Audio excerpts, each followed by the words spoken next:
Why is pornography bad? Pornography is bad for one simple reason, and that is that you are getting false dopamine hits from doing something that makes you feel guilty and gives you shame.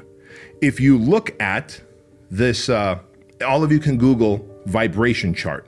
Like, all of us have a vibration. Everything in life has a vibration. In fact, there's a true story. There was a bridge in Baltimore that was built like in the 60s. Dude, it's crazy. And the way they built the bridge, etc., it had the same vibrational frequency as wind at 22 miles an hour. That 22 mile an hour wind and the vibrational status of that bridge were in line, and this bridge would start vibrating and shaking and swaying, and cars were getting like tossed around. Oh. They had to demolish that whole bridge and rebuild it. Vibration's real. Like, you've been around people, you walk in, you meet them, and immediately you feel this weird, like, low energy, like you're just sucking out the energy of the room. That's a low frequency person, right? And you've been around high frequency people. And so if you look up the frequency chart or vibrational chart of humans, you'll see that guilt and shame are at the very bottom, and they rank at like vibration level like 5 and 6. In the middle is acceptance. Acceptance, that I'm gonna accept that I'm a flawed human, but I'm gonna take action in becoming a better human. That's vibrational level 400. At the very top of that pyramid of frequency or vibration is self-actualization, happiness, fulfillment, gratitude. That is a vibration level of 12 to 1400 in terms of frequency. And so when you are watching porn, you're getting dopamine hits, and those dopamine hits, you're conditioning yourself, okay, when I do something shameful and that I feel guilty about, I get dopamine hits. Oh my God, I do not want to get this awesome, great dopamine hit that's supposed to be good for me. Like working out, that's a dopamine hit. Right. Making love to your spouse, that's a good dopamine hit, right?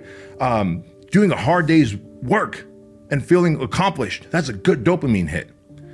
Watching porn secretly because you don't want to be found, because you'll feel guilt and shame, and getting a dopamine hit, you're conditioning yourself to get dopamine out of negativity, negative things, number one. Number two, guilt and shame are very low on the frequency chart. So you just feel like a low vibrating human, and you attract low, bad, negative stuff into your life. And number three, and this has recently been found in the last 12 to 14 months, there's something called porn-induced erectile dysfunction. There used to be a time that people were starting to get impotent or would have erectile dysfunction in their 40s and 50s and 60s as they get older, right? Now, young kids, teens, kids in their 20s and their 30s are unable to get an erection and have sex because they're so used to watching a porn scene that is so exaggerated, so over the top, that has released so much intense dopamine, whatever you weirdos are into. And I don't judge you, I've been down that path, but I stopped. But when you're into that and then you come home to your beautiful spouse and you just have to make love to her, you're like, well, I don't know, man. Like, bro, how are you gonna be able to make sweet love to your wife if you can't get hard because you've got porn-induced impotence? That's sad. So that is why pornography is absolutely bad for you. If you're not addicted and you're not getting any of the negative side effects, this is a free country. Go for it. I'm not your daddy. I will give you fatherly advice, but I'm not your daddy. I'm not your God.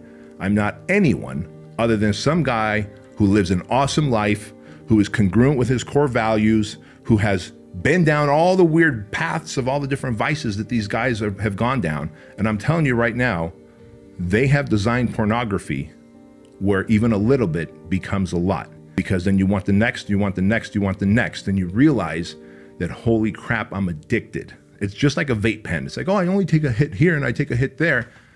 And then you see the dudes on a plane who are fiending for a hit from a vape pen because they've been on a 3-hour flight and they can't wait to just run out of that terminal and take a hit of their vape pen. I don't ever want anything to enslave my mind and heart that way. Not pornography, not nicotine, not alcohol, not food, not television, not any addiction out there, not gambling. Gambling will create such an addictive component to it. None of it. Not even money. Like, money is very intoxicating as well. But money is something we need, and you can learn to be good and generous with money.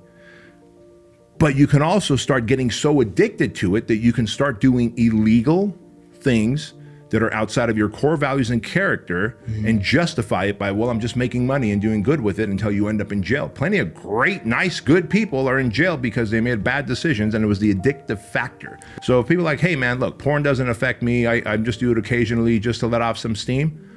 Listen, I got no beef with you, but I'm just letting you know that those companies that produce porn have designed it to take you down the rabbit hole and hold you there for as long as they could.